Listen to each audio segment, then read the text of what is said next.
8월 17일 화요일 새벽 예배 말씀입니다. 기도드리겠습니다. 하나님 아버지, 주님 앞에 오늘도 나와 예배 드림으로 주 앞에 하루를 시작하게 하심에 감사드립니다. 이 시간 말씀이 깨달아질 수 있도록 성령께서 우리 가운데 지혜와 계시의 영으로 역사하여 주옵소서.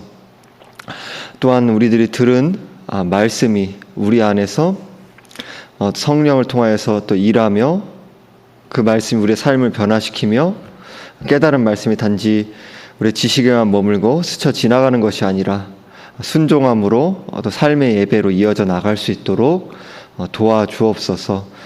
이 시간을 온전히 주님께 의탁드립니다. 감사드리며 우리 주 예수 그리스도의 이름으로 기도드립니다. 아멘. 오늘 말씀은 사사기 8장 1절에서 9절 말씀입니다. 사사기 8장 1절에서 9절 말씀, 구약성경 374쪽쯤에 있습니다. 사사기 8장 1절에서 9절 말씀입니다. 제가 봉독하겠습니다.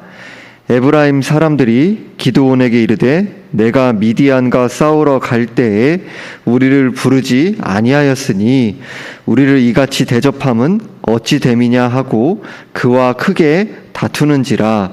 기드온이 그들에게 이르되 내가 이제 행한 일이 너희가 한 것에 비교되겠느냐? 에브라임의 끝물 포도가 아비에셀의 만물 포도보다 낫지 아니하냐? 하나님이 미디안의 방백 오렙과 스앱을 너희 손에 넘겨주셨으니 내가 한 일이 어찌 능히 너희가 한 것에 비교되겠느냐 하니라. 기드온이 이 말을 하매 그때 그들의 노여움이 풀리니라. 기드온과 그와 함께한 자 300명이 요단강에 이르러 건너고 비록 피곤하나 추격하며 그가 숫곳 사람들에게 이르되 나를 따르는 백성이 피곤하니 청하건대 그들에게 떡덩이를 주라. 나는 미디안의 왕들인 세바와 살문나의 뒤를 추격하고 있노라 하니 숫곳의 방백들이 이르되 세바와 살문나의 손이 지금 내 손에 있다는 거냐? 어찌 우리가 내 군대에게 떡을 주겠느냐 하는지라. 기드온이 이르되 그러면 여호와께서 세바와 살문나를 내 손에 넘겨주신 후에 내가 들가시와 찔레로 너희 살을 찢으리라 하고 거기서 브누엘로 올라가서 그들에게도 그같이 구한즉 브누엘 사람들의 대답도 숫곳 사람들의 대답과 같은지라. 기드온이 또 브누엘 사람들에게 말하여 이르되 내가 평안히 돌아올 때에 이 망대를 헐리라 하니라. 아멘. 오늘 본문의 내용은 기드온과 300명의 군사들이 13만 5천 명의 미디안 군대들을 하나님의 도우시는 능력으로 승리한 말씀에 이어지는 내용입니다. 오늘 본문 바로 앞의 내용인 7장 24절 25절의 말씀을 보시면 에브라임 군대에게 부탁해서 벳 바라와 요단강 부근의 수로 즉 전략적 요충지인 요단 나루턱을 에브라임 지파가 장악함으로 패배하고 돌아오는 미디안 군대를 물리치도록 합니다. 이를 통해 미디안의 두 방백인 오렙과 스앱을 사로잡아서 오렙은 오렙바위에서 죽이고 스앱은 스앱 포도주 틀에서 죽였다고 말씀하고 있습니다. 그들을 죽인 후에 두 방백의 머리를 가지고 와서 에브라임 지파가 기드온에게 항의하고 있는 상황이 바로 오늘 본문 말씀의 배경입니다. 다시 한번 제가 1절에 3절 말씀 읽겠습니다. 에브라임 사람들이 기드온에게 이르되 내가 미디안과 싸우러 갈 때에 우리를 부르지 아니하였으니 우리를 이같이 대접함은 어찌 됨이냐 하고 그와 크게 다투는지라. 기드온이 그들에게 이르되 내가 이제 행한 일이 너희가 한 것에 비교되겠느냐? 에브라임의 끝물 포도가 아비에셀의 만물 포도보다 낫지 아니하냐? 하나님이 미디안의 방백 오렙과 스앱을 너희 손에 넘겨주셨으니 내가 한 일이 어찌 능히 너희가 한 것에 비교되겠느냐 하니라. 기드온이 이 말을 하매 그때 그들의 노여움이 풀리니라. 에브라임 사람들은 기드온과 이스라엘 백성들이 미디안 군대와 전쟁을 할 때에 모이지도 않았던 지파의 사람들이었습니다. 사사기 6장 35절 말씀을 보시면 므낫세와 아셀과 스불론과 납달리 지파에서 미디안과의 전쟁을 위해 군대들이 모였다고 말씀합니다. 그러니까 즉 에브라임 지파 사람들은 빠져 있었다는 거죠. 이스라엘에서 세력이 큰 에브라임 지파는 결정적인 전투의 순간에서는 쏙 빠져서 있었습니다. 기드온과 300명의 군사가 전투에서 승리를 하자 자신들을 왜 부르지 않았냐며 기드온과 크게 다투었습니다. 여기에서 크게 다투었다라는 말씀은 거세게 항의했다라는 의미입니다. 기드온은 에브라임 지파의 거센 항의에 대해 지혜롭게 대답을 합니다. 기드온 자신이 속한 므낫세 지파 중 하나인 아비에셀 가문을 낮추며 에브라임의 끝물 포도가 아비에셀의 만물 포도보다 낫지 않냐고 이들을 달래고 있습니다. 그러면서 이 비유의 말을 해석하기를 3절에서 에브라임 사람들이 미디안 두 방백 오렙과 스앱을 죽인 일이 기드온과 300명의 군대가 한 일보다 더 낫지 않냐 이렇게 이야기합니다. 기드온이 이 말을 하자 에브라임 사람들의 노여움이 풀렸습니다. 기드온과 300명의 군대는 전쟁을 치르고 피곤한 상태였지만 집요하게 미디안 군대를 추격했습니다. 이때 기드온은 미디안 군대를 추격하면서 숫곳 사람들과 분우엘 사람들을 만나게 됩니다. 세력이 강한 에브라임 지파에게는 지혜롭고 살갑게 대한 기드온이 작은 마을에 불과한 숫곳과 분우엘 사람들에게는 어떻게 대했을까요? 다시 한번 5절에서 9절 말씀을 제가 읽겠습니다. 그가 숫곳 사람들에게 이르되 나를 따르는 백성이 피곤하니 청하건대 그들에게 떡덩이를 주라. 나는 미디안의 왕들인 세바와 살문나의 뒤를 추격하고 있노라 하니 숫곳의 방백들이 이르되 세바와 살문나의 손이 지금 내 손 안에 있다는 거냐? 어찌 우리가 내 군대에게 떡을 주겠느냐 하는지라. 기드온이 이르되 그러면 여호와께서 세바와 살문나를 내 손에 넘겨주신 후에 내가 들가시와 찔레로 너희 살을 찢으리라 하고 거기서 분우엘로 올라가서 그들에게도 그같이 구한즉 분우엘 사람들의 대답도 숫곳 사람들의 대답과 같은지라. 기드온이 또 분우엘 사람들에게 말하여 이르되 내가 평안히 돌아올 때에 이 망대를 헐리라 하니라. 기드온은 같은 이스라엘 지역 사람들인 숫곳 사람들에게 나를 따르는 백성이 피곤하다고 하면서 떡덩이를 주기를 요청했습니다. 숫곳 사람들은 미디안의 왕들인 세바와 살문나의 손이 지금 기드온 너에게 있느냐고 묻고 있습니다. 당시의 고대 근동에서는 전사자의 수를 알기 위해서 전사한 적이나 포로들의 손을 자르곤 했습니다. 숫곳 사람들은 혹시라도 미디안의 세력이 남아있어서 기드온을 도와주었다가 후에 미디안에게 보복을 당할까봐 두려워하고 있습니다. 숫곳과 뒤에 이어지는 분우엘이라는 마을은 미디안 사람들이 이스라엘에 매년 쳐들어와서 약탈할 때마다 지나가던 그런 마을, 바로 그런 길목에 있던 마을이었기 때문이었습니다. 미디안 사람들에 대한 공포가 이들의 마음에 남아 있었습니다. 숫곳 사람들의 반응에 대해 기드온은 에브라임 사람들에 대한 반응과는 다른 모습을 보입니다. 바로 들가시와 찔레로 너희 살을 찢겠다고 합니다. 여기서 찢다라는 단어는 타작하다라는 뜻을 가지고 있습니다. 당시에는 곡식을 타작할 때 썰매나 바퀴가 많이 달린 마차를 이용했습니다. 여기에는 쇠 조각이나 돌 조각이 달려 있어서 곡식 이삭이나 나사를 잘라내도록 그렇게 되어 있었어요. 기드온은 바로 이처럼 후에 자신이 돌아올 때에 숫곳 사람들의 탈을 타작하듯이 마치 살이 그렇게 잘라지듯이 발라내지듯이 그렇게 잔인한 표현으로 이들을 위협하고 있는 것입니다. 10조 숫곳 사람들에게 기드온이 하는 말 중에는 미묘한 기드온의 속마음이 드러납니다. 5절 말씀에서 기드온이 300명의 군사를 가리켜 나를 따르는 백성이다라고 말했습니다. 이 표현은 원문을 보면 내 발 아래에 있는 백성이라는 표현입니다. 구약 성경에서 누구의 발 아래에 있다라는 표현은 동물이나 사람이 누군가의 지배 아래에 있는 것을 묘사할 때 쓰이는 표현입니다. 4절 말씀에 단지 기드온과 함께 앉아 300명이다라고만 표현하고 있습니다. 근데 기드온은 이들을 하대하면서 지배하려고 하는 모습을 보이고 있는 것이죠. 기드온의 이러한 모습을 앞으로 기드온에 대한 말씀이 어떻게 이어질지를 우리에게 암시하며 나타내 보여줍니다. 기드온은 분우엘로 올라가서도 식량을 요청했지만 이들의 반응도 숫곳 사람들과 같았습니다.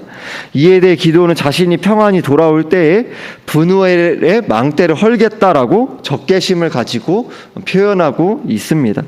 강한 에브라임 지파에게는 지혜롭고 살갑게 대하지만 약한 숫곳과 분우엘 백성들에게는 적개심과 잔인한 모습을 보이고 있는 기드온의 이중적인 모습 속에서 강자에게는 약하고 약자에게는 강한 비굴한 모습을 보게 되는 것이죠. 우리의 일상에서의 직장 생활과 인간관계의 모습이 이와 같지는 않습니까?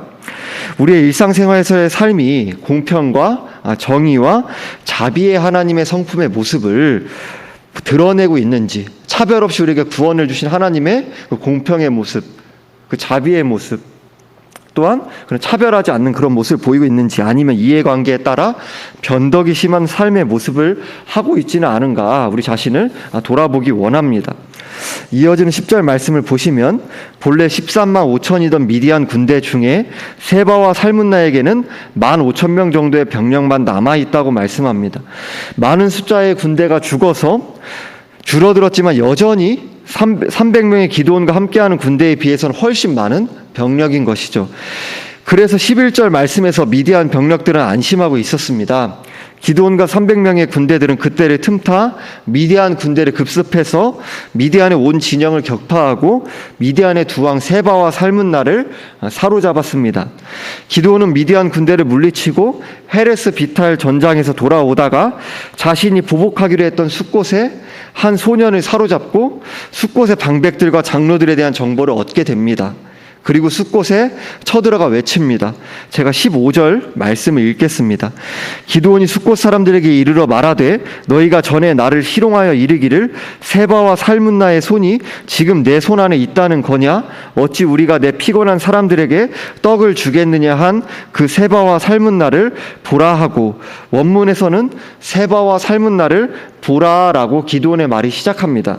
그만큼 기드온이 숫곳 사람들이 미심쩍어했던 세바와 살문나에 대한 승리를 자신이 성취했다라는 것을 입증하고 싶어하는 그런 모습을 보여줍니다. 그리고는 전에 숫곳 사람들에게 한 말처럼 숫곳의 장로들을 붙잡아 들가시와 찔레로 숫곳 사람들을 징벌했습니다. 또한 분우엘에 쳐들어가 망대를 헐며 그 성읍 사람들을 죽이는 잔인한 모습을 보입니다. 그런데 이어지는 말씀에서 기드온이 미디안의 두 왕들을 피곤함에도 300명의 군사들과 집요하게 추격해서 붙잡은 이유가 이어집니다. 제가 18절에 19절 말씀을 읽겠습니다. 이에 그가 세바와 살문나에게 말하되 너희가 다볼에서 죽인 자들은 어떠한 사람들이더냐 하니 대답하되 그들이 너와 같아서 하나같이 왕자들의 모습과 같더라 하니라. 그가 이르되 그들은 내 형제들이며 내 어머니의 아들들이니라. 여호와께서 살아계심을 두고 맹세하노니 너희가 만일 그들을 살렸더라면 나도 너희를 죽이지 아니하였으리라 하고, 기드온은 세바와 살문나가 다볼에서 죽인 자들이 누구인지를 물었습니다. 그러자 이들은 기드온 너와 같아서 하나같이 왕자들의 모습과 같았다라고 합니다. 기드온은 세바와 살문나가 죽인 이들이 기드온의 형제들이라고 합니다. 기드온이 패배한 미디안 병사들이 퇴각하는 길목에 형제들을 두어서 지키게 한 것입니다. 그런데 기드온의 형제들은 퇴각하는 미디안 사람들에게 다볼에서 죽임을 당하고 말았습니다. 기드온은 미디안 병사들에게 형제들이 죽임을 당하지는 않았을까, 이런 부분에 대해 직감적으로 그러한 마음을 가지고 있었습니다. 그것을 깨닫고 집요하게 미디안 군대를 추격하고 미디안 두 왕을 신문해서 기어코 내 형제들을 너희들이 죽였다라는 그런 자백을 받아냅니다. 바로 이 말씀을 통해 기드온의 사적인 복수를 위해 300명의 피곤한 이스라엘 백성들을 이끌고 왔다라는 사실이 드러납니다. 대놓고 표현하지 않지만 기드온의 마음속에 지배욕과 통제욕이 드러나는 말씀입니다. 기드온이 여호와의 싸움을 싸우고 있는 것이 전혀 아니다라고 이야기할 수 없고 하나님의 영광을 위하는 것이 아니다라고 이야기할 수 없지만, 이 마음속의 동기 안에서는 숫곳과 분해에 대한 보복 사건과 세바와 살문나를 추적했던 바로 그 일에도 이스라엘의 그 공적인 군대를 개인적인 그 복수에 사용하는 그 모습, 또 이어지는 자기의 그 형제들에 대한 복수를 위해서 미디안 사람들을 집요하게 쫓아가서 나아가서 그들을 물리치는 그 동기 안에서는 자기 야망, 또한 하나님의 군대, 여호와의 군대를 자기의 사적인 일을 위해 오용하는 그런 기드온의 잘못된 동기의 모습이 드러납니다. 기드온은 맏아들에게 미디안의 두 왕을 죽이라 하자 맏아들 여델은 두려워합니다. 그러자 기드온은 세바와 살문나를 죽이고 목에 있던 초승달 장식들을 떼어서 가집니다. 이어지는 말씀에서 기드온은 왕의 권력을 누리는 모습으로 나타납니다. 그러나 대놓고 그렇게 하지는 않습니다. 제가 23절 24절 말씀을 읽겠습니다. 기드온이 그들에게 이르되 내가 너희를 다스리지 아니하겠고 나의 아들도 너희를 다스리지 아니할 것이요 여호와께서 너희를 다스리시리라 하니라. 기드온이 또 그들에게 이르되 내가 너희에게 요청할 일이 있으니 너희는 각기 탈취한 귀고리를 내게 줄지니라 하였으니 이는 그들이 이스마엘 사람들이므로 금 귀고리가 있었음이라. 22절 말씀을 원문으로 보면 당신과 당신의 아들과 당신의 손자가 우리를 다스리소서. 왜냐하면 당신이 우리를 미디안의 손에서 구원하였기 때문입니다 라고 말씀합니다. 그러나 기드온은 자신과 300명이 미디안 대군을 물리친 것은 전적인 하나님의 은혜다라는 것을 잘 알았습니다. 그래서 하나님께서 너희를 다스리실 것이다 라고 왕의 제안을 거절합니다. 그러나 기드온은 이스라엘 사람들에게 미디안 군사들에게 탈취한 귀고리를 달라고 말합니다. 이스마엘 사람 즉 미디안 사람들에게 탈취한 귀고리가 24절에서 금 귀고리라고 말씀합니다. 즉 기드온이 요구하고 있는 금 귀고리에 대한 말씀을 통해 기드온이 은근히 물질에 대한 욕심을 비추고 있는 것을 보게 되는 것이죠. 또한 왕의 제안을 거절하지만 실제로는 왕의 권력을 추구하고 있는 모습을 이어지는 말씀에서 보여줍니다. 금전적인 욕망과 권력의 욕망을 통해 이익을 얻고 싶으면서 겉으로는 아니라고 하면서 뒤에서는 챙길 것은 다 챙기는 위선적인 모습을 보여줍니다. 26절에서 기드온이 요청한 금 귀고리의 무게가 금 1700세겔 즉 약 19kg이라고 말씀합니다.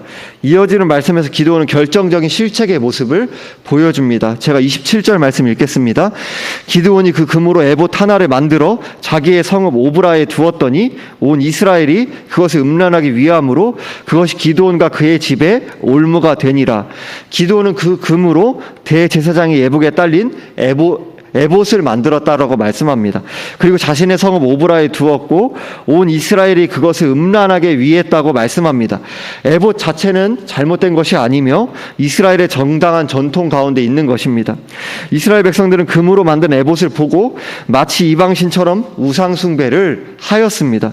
그것이 기드온과 그의 집의 올무가 되었습니다. 올무란 새를 잡는 미끼를 가리킵니다. 금 에봇이 매혹적으로 보이지만 결국 기드온의 집을 파멸로 이끌게 됩니다. 그 에봇이 긍정적인 기능을 감당했다면 마땅히 하나님께서 미디안과의 전쟁을 통해 이스라엘에 베푸신 구원을 기억하게 하는 그런 기능을 했었습니다. 그러나 이스라엘 백성들은 전쟁의 공을 기드온에게 돌리며 기드온을 왕으로 세우려 했죠. 결국 그 에봇은 긍정적인 기능을 하지 못하고 부정적인 일에 쓰인 것입니다. 이어지는 나머지 8장의 말씀에서 기드온은 겉으로는 왕의 제안을 거절하지만 왕과 다름없는 권세를 누리면서 살아갑니다. 당시 고대의 문화처럼 왕과 같이 여러 명의 아내를 두고 아들을 70명을 낳았다고 합니다. 또한 세겜에 있는 첩에게도 아들을 얻어서 그 아들의 이름을 아비멜렉이라 불렀습니다. 아비멜렉이란 이름의 뜻은 내 아버지는 왕이다라는 의미입니다. 기드온이 죽자 이스라엘 자손들이 돌아서서 바알을 따라가 음행했다라고 말씀하며 바알 브릿을 자신들의 신으로 삼았다고 말씀합니다. 브릿이란 언약이란 뜻이고 바알이란 주라는 뜻입니다. 하나님과 이스라엘이 맺은 언약이란 표현과 풍요와 전쟁의 신인 바알을 연상시키는 표현이 혼합적으로 쓰이고 있습니다. 즉 하나님께도 한 발을 걸치고 바알에게도 한 발을 걸치는 혼합 종교의 모습을 보이고 있습니다. 그리고 이스라엘 백성들이 하나님을 기억하지 않고 기드온의 집을 후대하지 않았다는 말씀으로 8장의 말씀이 마무리됩니다. 이어지는 사사기 9장에서 기드온의 첩의 아들로 태어난 아비멜렉이 기드온의 70명의 아들 중 요담을 제외하고 모두 죽이고 왕이 되는 기드온의 가문이 비참하게 몰락하는 모습이 이어집니다. 오늘 말씀에서 겉으로는 아닌 척했지만 위선적으로 물질욕과 권력욕을 탐하고 실제로 은근히 그러한 모습의 삶을 누리고 즐겼던 기드온의 모습이 우리에게 경고를 줍니다. 기드온과 같은 노골적이진 않지만 은근히 죄를 탐하고 행하는 모습이 우리에게 있지는 않습니까? 예수 그리스도를 믿음으로 구원을 받고 죄사함을 받은 성도들조차 죄의 영향력이 남아있기에 내주하는 성령 하나님의 도우심으로 탐심과 권력욕과 명예욕과 같은 죄악된 욕망을 죽이고 순전한 마음으로 주님을 의지하며 살아갈 수 있는 은혜를 구해야 합니다. 오늘 말씀은 하나님이 주신 은혜를 죄악된 욕망과 사적인 욕심을 따라 잘못 사용할 때에 자기 자신과 공동체에 얼마나 파괴적인 결과를 가져올 수 있는가라는 것을 여실히 보여줍니다. 나도 모르는 사이에 하나님과 세상적인 욕망이 혼합된 신앙을 물려줌으로써 자녀와 손자, 손녀들이 세속적인 가치관에 물들게 됩니다. 주님의 몸된 교회에 죄악된 가치관이 침투해 들어오게 됩니다. 만약 저와 여러분이 직분자로서 장로님, 권사님, 집사님, 교역자로서 하나님께 받은 은혜를 오용하게 될 때에 그 결과는 더욱 파괴적일 것입니다. 주님께서 지금까지 우리의 전 인생을 통해 베풀어 오신 그 은혜에 감사드리며 겸손히 자신을 점검하는 우리가 되기를 바랍니다. 우리의 짧은 인생을 주의 도우심을 간구하며 두렵고 떨림으로 자신을 복종함으로 우리의 남은 생애를 주님께 드리기 바랍니다. 진리의 빛 앞에 자기 자신을 세우며 겸손히 말씀 앞에 자신의 현재의 위치와 마음이 어떤지 점검하며 엎드리는 저와 여러분들이 되기를 바랍니다. 기도드리겠습니다.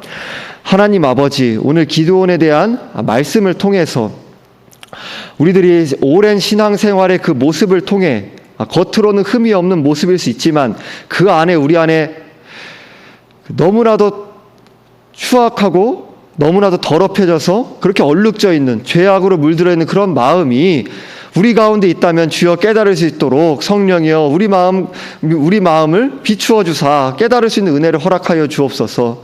우리 자신이 그 세상 가운데 살아가면서 하루하루를 또 이 세상과 분리되어 살아갈 수 없고 그 가운데서 세상의 빛과 소금으로 살아가야 하지만 그러면서 나도 모르게 아니면 스스로도 나 자신을 속이면서 그러하게 위선적으로 이 세상의 물질욕, 명예욕 그리고 권력욕을 탐하면서 이 시대의 정신, 이 세상적인 가치관을 합리화하면서 또한 그렇게 우리들이 그렇게 살아가고 있는 모습이 있지 않은지요. 또 주의 몸된 교회에 나와와서도 또 주님을 섬긴다고 하면서도 주님의 이름을, 주님의 몸된 교회를 주님께서 맡겨주신 귀한 사명과 주님께서 맡겨주신 그 삶의 환경들, 우리 섬기라고 맡겨주신 그 여러 가지 여건들을 우리 자신의 영광을 위해서, 우리 사적인 오용을 위해서 그런 모든 과정들이 자기를 위하는 모습이 우리 안에 있지는 않은지 돌아보기를 원합니다. 주님, 그 길이 결국엔 멸망의 길, 패망의 길, 결국 아무것도 남는 것이 없는 불타 없어지고 말 그런 죄악된 길이다라는 것을 우리 마음속에 새겨지게 하여 주시고 우리의 그 고집과 완고한 마음 그렇게 놓지 못하고 그렇게 이 세상을 향하는 우리의 죄악된 마음들을 주여 깨닫게 하여 주사 회개할 수 있는 은혜를 주시고 하나님 앞에 말씀을 붙드는 길만이 유일한 생명의 길이며 진리의 길이며 그 길밖에 소망이 없다라는 것을 굳게 붙잡으며 나아갈 수 있도록 도와주옵소서. 우리 안에 계신 성령을 붙잡으면 우리의 죄악된 소욕을 죽여나갈 수 있도록 주여 도와주시옵소서. 주 앞에 순전한 신앙으로 다시금 새롭게 되어 나아갈 수 있도록 도와주옵소서. 오늘 하루도 주님께서 허락하신 삶의 환경들이 있습니다. 대단한 것, 거창한 것을 바라면서 대단한 명분을 외치는 것이 아니라 평범한 신자로 아무도 주목하지 않는 그러한 누가 왔다 갔는지조차 기억하지 못하는 우리의 인생이지만 하나님께서 맡겨주신 한 시대 한 부분의 시대의 사명 감당하면서 말씀을 붙잡으면서 소박하지만 진실되고 신실하게 하나님 말씀 따라 준행하며 그렇게 한 걸음 한 걸음씩 걸어 나갈 수 있도록 도와주옵소서. 평범한 신자로 하나님 앞에 선자로 그렇게 살아갈 수 있도록 주여 도와주시고 그렇게 자기 자신을 부인하며 자신을 쳐서 복종하며 주님의 앞에 그 주된 주되심을 고백하며 우리 삶을 의탁드리며 오직 성령을 의지하여 살아가게 하여 주옵소서. 감사드리며 우리 주 예수 그리스도의 이름으로 기도합니다. 아멘.